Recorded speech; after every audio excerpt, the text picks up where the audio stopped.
Welcome to another Tech Tip Tuesday.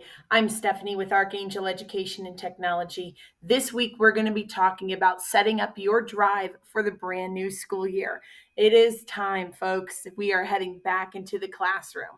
So, I've got a couple of tips for your Google Drive for how you can organize yourself effectively for a successful school year. So, let's start and take a look. My first suggestion for you are to talk about the benefits of a well organized Google Drive. Having a well organized Google Drive will allow easy access to your resources. I'm going to give you an example to show you how my Google Drive looks. Uh, this is just one way you can be organized, but I like to be super efficient. I think that it helps with the collaboration for my students as well as with my colleagues when I can easily access the information. It becomes efficient and it becomes really effective and a great use of your time. Speaking of time, let's talk about time saving.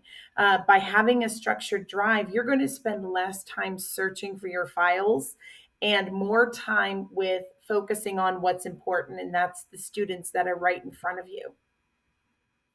So when we talk about creating a folder structure, the important thing is to begin by keeping it simple. You want a folder structure that makes your drive easy to navigate. And one of the things that I'm going to be talking about is nesting and how to nest your folders. Think about those little nesting dolls. The smaller one goes inside of a bigger one, which goes inside of a bigger one, which goes inside of a bigger one. It's kind of like a funnel. And that is a great way to think about your Google Drive is thinking about it like a funnel. So some of the suggested structures that I have for you are ideas, main folders. So this is very broad, general topics. Class materials, lesson plans, grading, professional development, personal information.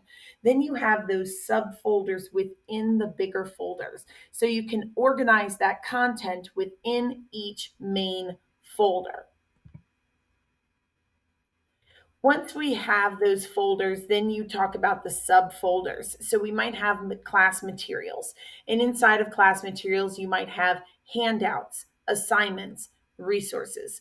Under your lesson plans, you might have it organized by month or by week, or even subfolders within subfolders that identify the month and the week.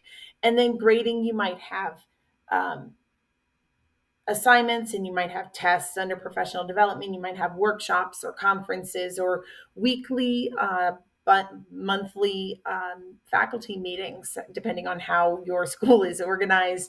And under personal, you might have like your professional licensing information or certifications from classes that you take. I like to use color coding. For me, color coding carries into my classroom as well. So for me, math is always red. So even in my Google Drive, everything that I have for math is labeled under a red folder. Same thing in my classroom. My students have a red folder, and that is their math folder. I like the to use the colors to distinguish the folders visually because a lot of people are visual learners and it helps to use appropriate colors. I like to use for English blue. And so all of my stuff in my classroom for English is blue as well as my folders. And I help my students do that as well. I think it's important for consistency to use the same colors consistency. It helps to avoid the confusion. And so you can, if you don't have it labeled, your Google Drive labeled by your um, subject, you can label the color coding. So, for example, blue might be class materials, green might be your lesson plans, red might be your grading. However, you choose to do it, just make sure that you are consistent. So, let's talk about how you can change the color for your color coding. If you right click on a folder in your Google Drive and then just go down to change color, and you can select your desired color from the list. It's also fun to use different shades of the same color for your subfolders as well. That's just a suggestion.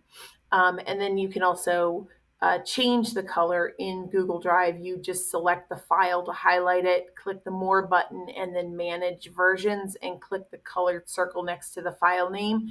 And then you can select the desired color from the list.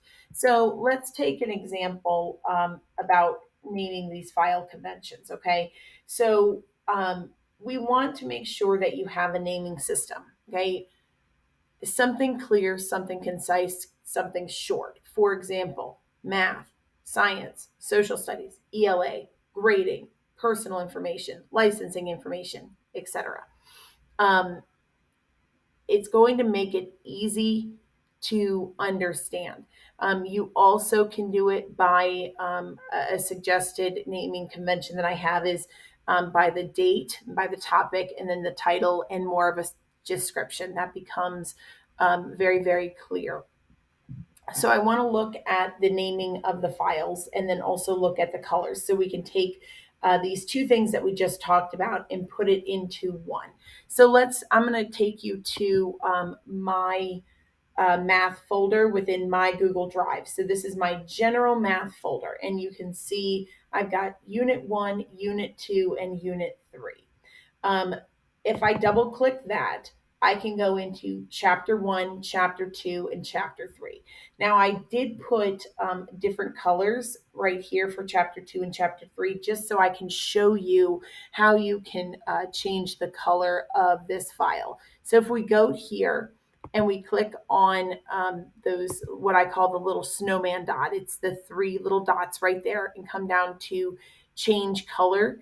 You can choose the color that you would like to change it to. So let's say I want to change it to red. This is, again, quick and easy way. So you go to the snowman, come down here to change color, choose the color that you want. And you can see that under math, I have units, and under units, I have chapters. And then if you click under chapters, I have lessons. So I've got lesson 1, lesson 2, lesson 3. Then I've got my chapter 1 test review. These are very clear, very easy to access, and this information can be easily searched. So if I want to search something within lesson 1, I can go in and type exactly what I'm searching for. Additionally, you can come back to your naming conventions, and I'm going to go back here to my math folder, my general math folder, and I want to keep this easily accessed. Let's say that, okay, let's do even more specific. Let's say I'm in Unit 1. Let's say my class is on Chapter 2, and I want to keep this folder quickly and easily accessed. I can go Add to Starred.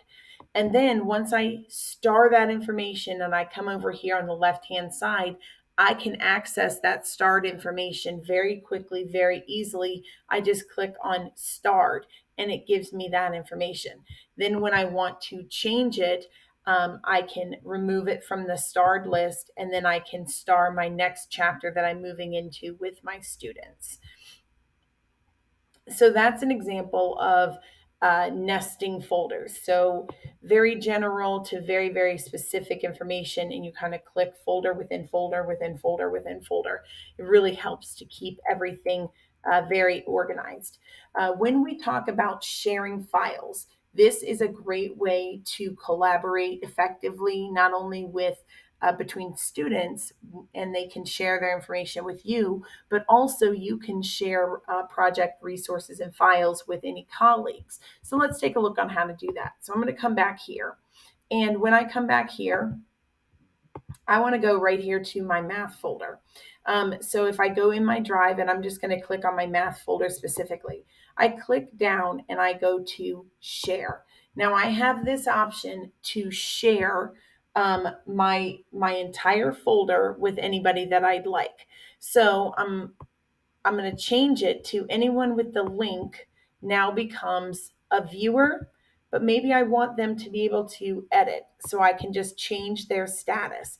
Any name that I type in here, now these are all my colleagues, I'm just going to choose a name that I can add, and Michael here has the ability to edit. and I can either allow him to view it or comment on it. He can also edit. And then let's say that we're only collaborating for chapter one, and I only want him to have access, let's say, until um, August 30th, okay, or 29th, since that's a Friday. And I want to say September 29th is a Friday, and by that time, that's when we're going to be done. So I can actually give him access to this file only until that date, which is great. If you want them to just have lasting access to it, I can delete it and then I can go back and give him access. I can type a message into him and it will send him a notification, um, and it makes it easily accessible for him. And you can come up here, and you can allow editors to change the permissions for other people as well. That's just a way that you can collaborate and you can share your information, and then just make sure that the people that you're sharing with also are understanding naming those file conventions. This is a great time also to make sure that your information in Google Drive is backed up, and also that you are keeping yourself organized and maintaining your Google Drive. So make sure that you are reviewing regularly and you declutter. Sometimes, if we make copies of things, those copies go into our folders and our drives, and then we've got, you know, three copies of the same document. So make sure you delete the extra copies, and then you can also archive previous year's materials. And so you can make a separate folder. So let's say I want to do that. Let's say that all of this information in my math folder is great, but I want to archive it. So I'm going to come over here to new, and I'm going to go to a new folder. And I'm going to type, let's say I did this at the end of the last school year. So I'm going to type 2022, 2023 school year, and that's how I'm going to name it. And then I want to create that folder. That folder I can now take and select. All I'm doing is clicking. I'm just single clicking, dragging, and dropping. Everyone who can see it will have access to it, and I'm going to go ahead and just um, move all of my information into this older file of archived information from my school year. And then I can change my access. So I can take off whoever has access to this. And I want to make it just restricted and remove anybody. And so now it's done. And you can see that the little the people that were in the little box here to show that it was shared is now gone. So it's now a private folder. So I can archive all of that information, and now I can start a uh, new school year.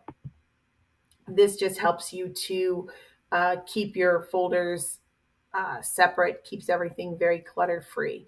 And then just make sure that you are staying consistent. Whatever the structure you choose, whether it's color coding, naming conventions, however you've established to keep your drive organized, you stay consistent with it. Please know that if you have any questions or you need any help, you can always contact me. You can ask me for some help. We can jump on a a quick Zoom meeting or a Google Meet together, and we can talk about it, and we can make the collaboration more efficient and improved for your teaching experience.